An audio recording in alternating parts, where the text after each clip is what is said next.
Hey, welcome to Planet Hex Review Time. I'm Andrew Horn. This is the short episodes that I put out in the week between full-length episodes of Planet Hex, which you can find at the weekend, so please do check those out.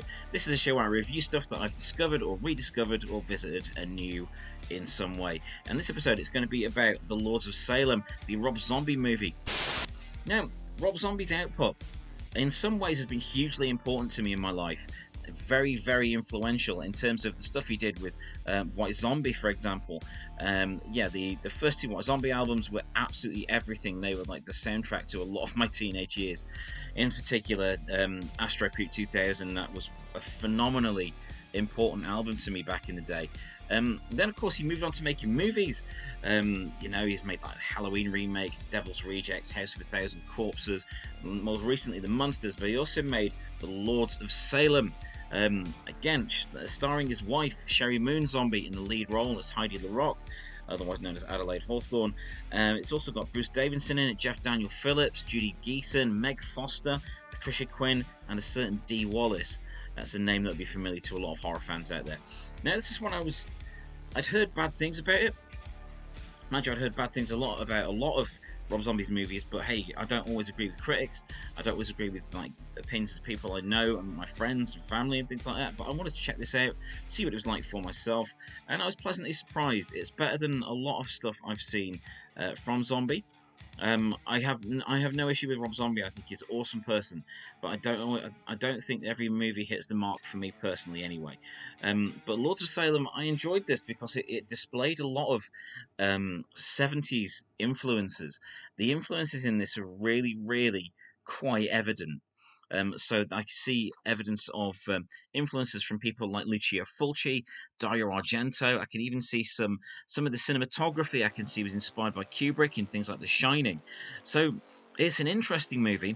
So Sherry plays a DJ, Heidi, who comes across some music that really does something to her head from this act, The Lords of Salem, and finds that that music is more than it seems when it's connected to an ancient book, which is full of stories of witches and, of course, all the stuff that went on in Salem.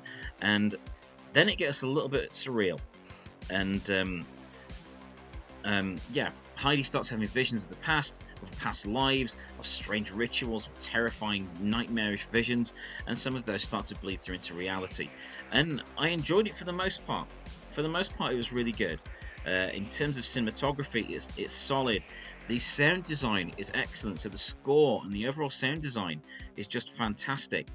Where I do think it was lacking is any form of coherent ending. The third act is all over the place, but I think that may well have been the intention. With those influences of Fulci and Argento and things, that I think some films are intended to be somewhat ambiguous, but with this being quite a recognisable name in Rob Zombie, I think people would be expecting a specific sort of ending, and you're not going to get it with this. If you can sit through things like Lucio Fulci's Manhattan Baby, then you can certainly enjoy a film like Lords of Salem. I did quite like it. Like I say, visually it was really solid. The script was okay. I got on with the script very well. The elements of the visions and the nightmarish visions and stuff like that, they worked largely. There's one towards the end which was just, that didn't work for me at all. And as the story progresses and it becomes more and more deranged in that third act, it does fall apart a little bit for me. But for the most part, it was quite a good watch. I quite enjoyed this, a lot more than I expected I would anyway. I am a purist, so I didn't get on with the Halloween remakes at all, his Halloween movies, because, you know, you can't do better than the originals for me, personally. But this was a good watch. I found it on Plex. I really need to do something on the all the weird stuff I found for free on the free movie apps that you can put on a Fire Stick. Honestly, the stuff you can download from the Amazon App Store is nuts. So this was found on Plex, which is a great service, and I did enjoy watching this. And better than I expected. But I'm not sure what I expected from it. But it is worth a look if you like your 70s gloomy, weird, surreal horror, stuff like Suspiria and Inferno, like I said, Manhattan Baby, and other things by Lucio Fulci, like maybe City of the Dead, Beyond. It's got a similar sort of feel to The Beyond in some ways. So if that's your bag, I think you'll get something out of this. It's not going to change your world, but it's a worthwhile watch for 100 minutes or so. So that's my review on the Lords of Salem.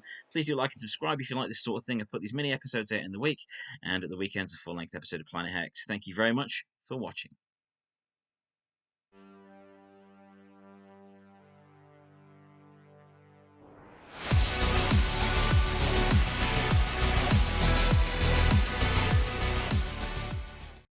Thank you for watching. Please subscribe and validate my existence.